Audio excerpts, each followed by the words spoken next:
নামাজের বাইরের সময় আমার গ্যাসের একদম সমস্যা হয় না, কিন্তু অজু করার সাথে সাথে আমাকে এই সমস্যার সম্মুখীন হতে হয়। অনেক কষ্ট করে অজু ধরে রাখতে হয়। কি করতে পারি একটু দয়া করে বলবেন? নিয়ত না করে রোজা রাখলে রোজা হবে কিনা? রোজা রেখে থুতু গিলে ফেললে কি রোজা ভেঙে যাবে? স্বামীর জৈবিক চাহিদা পূরণ করতে স্ত্রী অক্ষম হলে স্ত্রীর করণীয় কি? আমার ডান পায়ের বৃদ্ধাঙ্গুলি অনেকটাই কেটে গেছে। ডাক্তার বলেছে পানি না লাগাতে। এখন আমার অজুর জন্য করণীয় কি? রাতে কাপড় খোলা ছাদে নাড়া থাকলে সে কাপড়ে নামাজ হয় না, এটা কতটুকু সঠিক? কি আমল করলে দিনদার বিবি আল্লাহ তাআলা মিলিয়ে দিবেন? দয়া করে আমলটির কথা জানাবেন। আমি রাতে ঘুমানোর আগে অজু করে ঘুমাই, এই অজু দিয়ে ফজরের নামাজ পড়তে পারবো কিনা? মেয়েদের অজু করার সময় যদি মাথার কাপড় পড়ে যায় বেখেয়ালে, এদিকে অজু হবে নাকি আবার শুরু থেকেই করতে হবে? নকল চোখ ও চোখের পাপড়ি কি ব্যবহার করা যাবে? নামাজে হাতের আঙ্গুল ফোটালে কি অজু ভেঙে যায়? কাপড়ে নাপাক, বীর্য, প্রস্রাব ইত্যাদি লাগে এবং তা শুকিয়ে যায়, তাহলে সে কাপড় পরিধান করে নামাজ পড়া যাবে কিনা? আমার জামাই বলে সিগারেট খাওয়া গুরুতর গুনাহ নয়, শুধু মাকরুহ। এ ব্যাপারে আপনি কিছু বলুন। চলুন তাহলে আমরা আপনাদের প্রশ্নগুলোর উত্তর দেওয়ার আলোকিত ভবনে আমরা প্রবেশ করি। প্যারাডক্সিক্যাল জিনাত আইডি থেকে আপনি লিখেছেন, আমার জামাই বলে সিগারেট খাওয়া গুরুতর গুনাহ নয়, শুধু মাকরুহ। এ ব্যাপারে আপনি কিছু বলুন। আপনার আলোচনা শুনে তাকে ধূমপান থেকে বিরত রাখার চেষ্টা করব। দেখুন, সিগারেট খাওয়া বা ধূমপান করা এটা এটা নিষিদ্ধ। আমার দেশের উলামায়ে কেরাম মাকরুহ বলেন, কিন্তু আরব উলামায়ে কেরাম এটাকে হারাম বলেন। অ্যারাবিক স্কলাররা এটাকে হারাম বলেন। এর অন্যতম কারণ হলো যে এটি মানুষের জন্য ক্ষতিকর। আল্লাহ বলেছেন, লা তুলকু বিয়াইদিকুম ইলা তাহলুকা, তোমরা নিজেদেরকে ধ্বংসের দিকে ঠেলে দিও না। অতএব নিজেকে ক্ষতির মুখে ঠেলে দেওয়া, নিজেকে বিপদের মুখে ঠেলে দেওয়া, নিরেট ক্ষতি যেটাতে, এরকম কিছু গ্রহণ করার জন্য গুনাহের কথা। মোহাম্মদ আব্দুর রাজ্জাক আপনি লিখেছেন, কাপড়ে নাপাক, বীর্য, প্রস্রাব ইত্যাদি লাগে এবং তা শুকিয়ে যায়, তাহলে সে কাপড় পরিধান করে নামাজ পড়া যাবে কিনা? বীর্য যদি লাগে, সে বীর্যকে যদি শুকিয়ে যায় এবং শক্ত হয়ে যায়, সেটাকে খুঁচিয়ে যদি উঠে ফেলানো যায়, তাহলে তাদের সালাত আদায় করা যাবে, যদিও কিছু আলামত তাও থেকে যেতে পারে। তারপর সেখানে সালাত আদায় করা যেতে পারে। বীর্য পবিত্র করার জন্য পানিতে পবিত্র করাই যাবে। আর এর বাইরে এরকম খুঁচিয়ে তুলে ফেলা, এটাও বীর্য পবিত্র করার একটা পদ্ধতি। আর প্রস্রাব এবং এই জাতীয় নাপাক যেগুলো লাগে, যেগুলো খুঁচিয়ে ওঠার মতো নয়, সেগুলো লাগার পর ওই কাপড়কে ধুইতে হবে। ধোয়ার পর সেটি পাক হবে। যে জায়গা লেগেছে সেই জায়গাটুকু ধুলেই ইনশাআল্লাহ বিদিনা পাক হয়ে যাবে, অর্থাৎ নাপাকটা দূর করতে হবে। এরপরে মেহরুবা হক আপনি লিখেছেন, নামাজে হাতের আঙ্গুল ফোটালে কি ওযু ভেঙে যায়? নামাজে যদি হাতের আঙ্গুল ফোটানো হয়, তাতে ওযু ভাঙবে না, সালাতও ভাঙবে না, কিন্তু এটা মাকরুহ হবে এবং সালাতকে ত্রুটিযুক্ত করবে। কারণ প্রথমত এমনিতে আঙ্গুল ফোটানো এটা ভালো কোনো বিষয় নয়।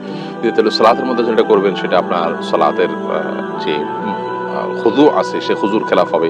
যে পরিমাণ নীরবতার সাথে সালাত আদায় করা দরকার, তার পরিপন্থী হবে, তাই সেটি করা উচিত হবে না। উম্মে ফারহান আপনি লিখেছেন, নকল চোখ ও চোখের পাপড়ি কি ব্যবহার করা যাবে? না, এগুলো আল্লাহর সৃষ্টিতে পরিবর্তনের শামিল হবে এবং সাজগোজ এই গণ্ডিতে থেকে যে করা যাবে, এটা তার মধ্যে পড়ে না। এটা হলো একরকম আপনার লৌকিকতার বাইরেও, এটা হলো এক ধরনের মানুষকে ধোঁকায় ফেলে দেওয়া, যা বাস্তব নয় সেটা প্রকাশ করা। সাইদা আক্তার আপনি লিখেছেন, মেয়েদের অজু করার সময় যদি মাথার কাপড় পড়ে যায় বেখেয়ালে, এদিকে অজু হবে নাকি আবার শুরু থেকেই করতে হবে? মেয়েদের মাথার কাপড় পরার কারণে অজুর কোনো ক্ষতি হবে না এবং অজু অবস্থায় মাথা কাপড় থাকাও কোনো জরুরি বা আবশ্যক কোনো বিষয় নয়। বরং আমাদের মনে রাখতে হবে যে মেয়েদের অজু করার সময় যখন তারা মুখ ধৌত করবেন, তখন তাদের তো চুলের গোড়া পর্যন্ত, কানের লতি পর্যন্ত পৌঁছাতে গিয়ে কাপড় ভিজে যেতে পারে। তখন বরং মাথার কাপড় খোলাটা অযৌক্তিক নয়, বিশেষ করে যখন কোনো মাহরাম পুরুষ তাকে দেখার কোনো আশঙ্কা না থাকবে। আর দ্বিতীয়ত, যখন তারা মাথা মাসা করবেন, তখন যদিও মাথা কাপড় ফেলানো ছাড়া হাত ভিতর দিয়েও হতে পারে, তারপর অংশ মাথা কাপড় ফেললে খুব ভালোভাবে মাসা করা যায়। বিধায় মাথার কাপড় ফেললে অজুর কোনো ক্ষতি হবে না। এর কারণে অজুতে কোনো ত্রুটিও তৈরি হবে না। তামিম আলিফ আপনি লিখেছেন, আমি রাতে ঘুমানোর আগে অজু করে ঘুমাই, এই অজু দিয়ে ফজরের নামাজ পড়তে পারবো কিনা? রাতে আপনি ঘুমানোর আগে অজু করে ঘুমান, খুব ভালো কথা। কিন্তু আপনি যখন ঘুমিয়ে পড়েন, তখন তার অজু ভঙ্গ হয়ে যায়। বিধায় এই অজুতে আপনি ফজর নামাজ কিভাবে পড়বেন? আপনাকে আবার ফজর নামাজ পড়তে হবে। মানুষ ঘুমিয়ে গেলে সেই ঘুম তার অজু ভঙ্গের কারণ হয়। তামিম আলিফ আপনি লিখেছেন, রোজা রেখে থুতু গিলে ফেললে কি রোজা ভেঙে যাবে? রোজা রেখে যদি আপনি থুতু গিলে ফেলেন রোজা ভাঙবে না। তবে থুতু একত্র করে এরপর আপনি গিলছেন, এরকমটি করা অনুচিত এবং মাকরুহ। এমডি সবুজ আপনি লিখেছেন, কি আমল করলে দিনদার বিবি আল্লাহ তাআলা মিলিয়ে দিবেন, দয়া করে আমলটির কথা জানাবেন। নেককার স্ত্রী পাওয়ার জন্য নিজে নেককার হওয়ার চেষ্টা করবেন, নেককার মানুষদের সাথে উঠা বসা করবেন, সেরকম চেইন মেনটেন করবেন যারা নেককার, তাহলে তাদের মাধ্যমে আপনি নেককার স্ত্রীর সন্ধান পাবেন। সেই সাথে সূরা ফুরকানের ৭৪ নম্বর আয়াতে যে দোয়া আছে সেটি পাঠ করবেন। নিজের জীবন সঙ্গী যেন নেককার হয়। রব্বানা হাব লানা মিন আজওয়াজিনা ওয়া যুররিয়াতিনা কুররাতা আয়ুন ওয়াজআলনা লিল মুত্তাকিনা ইমামা, বিশেষ করে বলবেন। তাসলিমা খানম আপনি লিখেছেন, রাতে কাপড় খোলা ছাদে নাড়া থাকলে সে কাপড়ে নামাজ হয় না, এটা কতটুকু সঠিক? না, এরকম কোনো কথা সঠিক নয়। যদি রাতে কাপড় খোলা ছাদে থাকে বা খোলা বারান্দায় থাকে তাতে নামাজ হয়ে যাবে। নাপাক লাগলে সে নামাজ হবে না। এখানে নাপাক লেগেছে তার কোনো প্রমাণ তো নেই, বিধায় এ ধরনের কথা বিশ্বাস করার কোনো কারণ নেই। মোহাম্মদ হানজালা আপনি লিখেছেন, আমার ডান পায়ের বৃদ্ধাঙ্গুলি অনেকটাই কেটে গেছে, ডাক্তার বলেছে পানি না লাগাতে, এখন আমার ওযুর জন্য করণীয় কি? বৃদ্ধাঙ্গুলির ওই জায়গাটা যে ব্যান্ডেজ থাকে বা যেভাবে হোক পানি লাগানো অসুবিধা হয়, তাহলে আপনি মুখ ধোবেন, হাত ধোবেন, যথারীতি ডান পা, যে পা সমস্যা আছে, যে পা সমস্যা নেই সে পা ধোবেন, যে পায়ে সমস্যা আছে ওই পাও ধোবেন। কিন্তু আঙ্গুলের সমস্যা আছে তাহলে আঙ্গুলটাকে এভাবে উঁচিয়ে আস্তে আস্তে করে আলতো করে পানি দিয়ে বাকি পুরো অংশটা আপনি ধোবেন ভালো করে, যাতে শুকনো না থাকে। আর যে আঙ্গুলটা ধোয়া নিচ্ছে সেটার উপরে ভিজা হাতকে দিয়ে হালকা আলতো করে মুছে নিলেন, বাস তাতেই আপনার উজু হয়ে যাবে ইনশাআল্লাহ। তার সাবিহা জাহান লিখেছেন, স্বামীর জৈবিক চাহিদা পূরণ করতে স্ত্রী অক্ষম হলে স্ত্রীর করণীয় কি? যদি স্ত্রী স্বামীর জৈবিক চাহিদা পূরণ করতে অক্ষম হন তাহলে সেক্ষেত্রে স্বামীকে একাধিক বিয়ের ক্ষেত্রে তিনি সহযোগিতা করবেন এবং স্বামীর চরিত্র হেফাজত করা একটা গুরুত্বপূর্ণ বিষয় এবং বিয়ের অন্যতম লক্ষ্য এটি। তো সে লক্ষ্য যদি পূরণে অপারগ হন তিনি, তাহলে সেক্ষেত্রে স্বামী গুনাহের দিকে যেতে পারেন, চরিত্র নষ্ট হতে পারে। সেই জায়গা থেকে স্বামীর জন্য দ্বিতীয় বা তৃতীয় স্ত্রী ব্যবস্থা করা এবং সেটার জন্য মানসিক সম্মতি দেওয়া, তাকে সহযোগিতা করা, এটা কর্তব্যের অংশ।